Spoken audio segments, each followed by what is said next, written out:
Assalamualaikum warahmatullahi wabarakatuh. Perkenalkan nama saya Siti Farida, NIM 251R10014, Prodi Pendidikan Vokasional Tata Rias.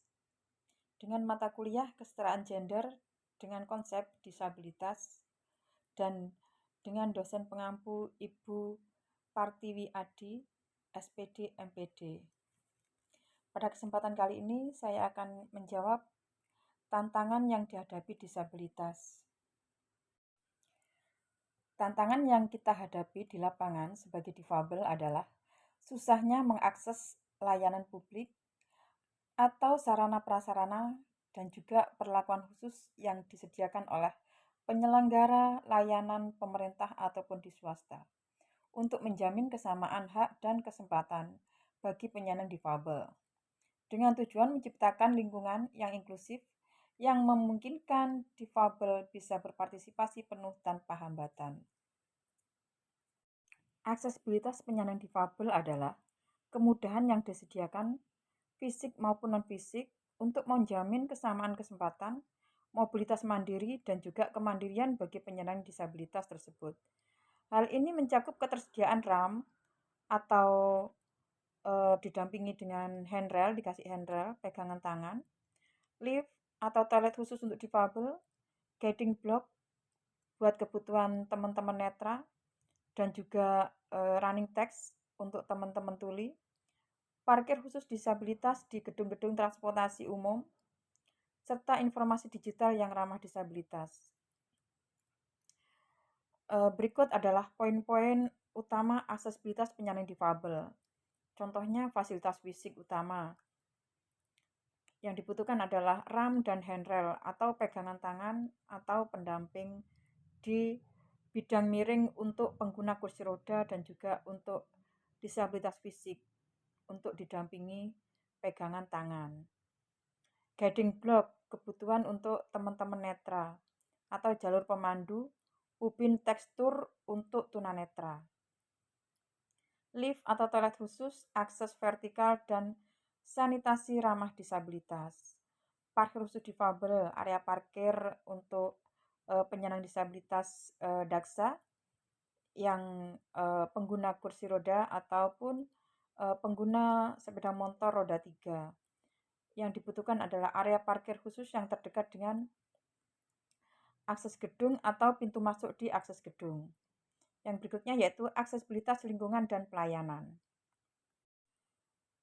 Difabel juga membutuhkan aksesibilitas lingkungan dan juga pelayanan. Contohnya transportasi umum, penyediaan kursi roda prioritas dan juga kursi prioritas atau kursi untuk ruang tunggu untuk prioritas disabilitas, petugas pendamping dan juga fasilitas aksesibel dan bandara atau stasiun, layanan digital atau web atau aplikasi, fitur khusus untuk gangguan motorik, penglihatan, pandangan, dan juga kognitif. Sebagai landasan hukum, difabel sudah ada Undang-Undang Nomor 8 Tahun 2016 yang harusnya menjamin hak dan mendapatkan aksesibilitas publik dan akomodasi yang layak. Dan juga ada sudah peraturan Kementerian Perhubungan Nomor 98 Tahun 2017 yang isinya yaitu mewajibkan penyediaan aksesibilitas pada transportasi publik. Berikutnya yaitu tantangan saat ini, meskipun sudah ada perbaikan atau banyak fasilitas publik, terutama trotoar, tapi masih saja terhalang pohon atau terhalang dengan besi-besi yang berdiri tegak tanpa ada fungsinya dan juga tidak sesuai dengan standar. Oh ya, satu hal lagi, tantangan bagi kita sebagai difabel adalah memberikan pemahaman terhadap kedua orang tua penyandang difabel untuk memberikan pendidikan dan juga kesehatan dan juga untuk akses adpinduk supaya mereka bisa dimasukkan ke kartu keluarga. Terkadang para orang tua banyak yang kurang berkenan atau tidak menginginkan punya putra atau putri difabel. Jadi banyak dari mereka yang berpikiran negatif bahwa difabel adalah aib, bahwa difabel adalah tidak akan punya masa depan, dan difabel tidak penting untuk masuk ke kartu keluarga. Jadi tantangan kita adalah memberikan pemahaman yang paling mudah bisa dipahami dan juga memberikan solusi supaya putra dan putri mereka yang penyandang difabel supaya bisa sekolah, bisa mengakses kesehatan, dan juga bisa dimasukkan di kartu keluarga sebagai anggota keluarga dan juga sebagai manusia seutuhnya. Demikian pemaparan saya sebagai difabel, tantangan-tantangan difabel di lapangan. Jadi upaya yang kita lakukan untuk menghadapi tantangan-tantangan tersebut sebagai disabilitas, kita harus melakukan tindakan nyata dan pendekatan sosial. Di antaranya yaitu kita harus komunikasi dan minta bantuan dengan dinas-dinas terkait, atau jangan sampai kita menanggung semuanya sendiri. Berbicaralah dengan orang terdekat keluarga, teman, atau profesional jika diperlukan.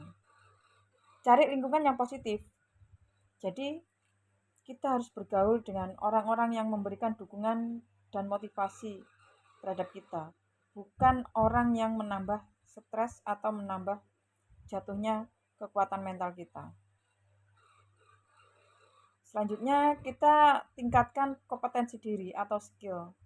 Kita belajar jika masalah terjadi karena kurang pengetahuan atau kurang ilmu pemahaman, kita tingkatkan keterampilan kita sebagai disabilitas melalui pelatihan-pelatihan atau belajar hal baru, atau bisa dengan keterampilan sesuai dengan kemampuan dan sesuai dengan disabilitasnya masing-masing.